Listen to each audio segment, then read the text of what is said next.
The following story has been brought to you by StoriesToInspire.org.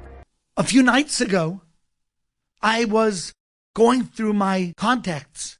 I have tens of thousands, Baruch Hashem. When you get older, you have a hard time deleting things. I don't delete. I just add. So I got lots and lots of thousands. And then what I do is I just flip through and like click on someone who I haven't spoken to in a while. And I just say, I'll leave them a message. They feel good. Oh, Rabbi Klatzko left me a message. Wow. And sometimes you never know. So there was a young lady. She was on my trip years ago. I hadn't heard from her in years. So threw out a message. Hey, hope you're doing well. It's been a while.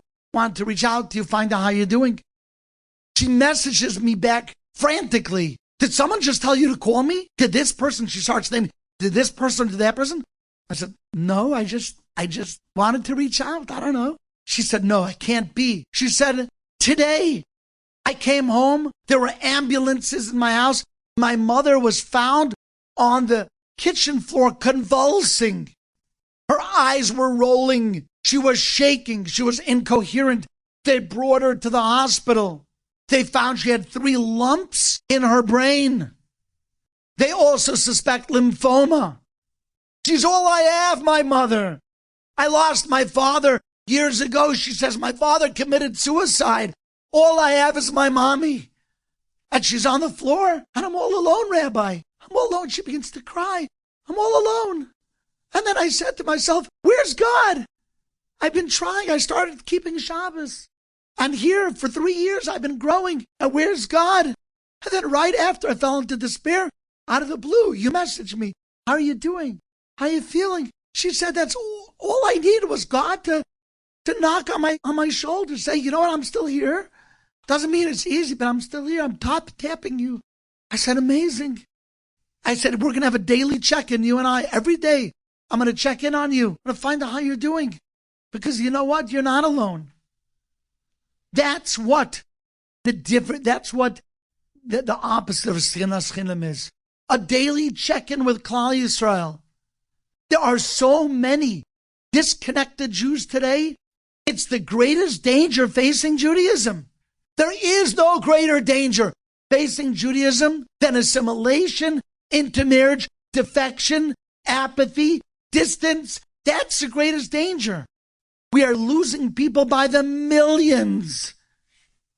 We scream and we cry when one person is killed in a terrorist attack, or 2 people, a mother, 2 mothers, 2 sisters, as we should.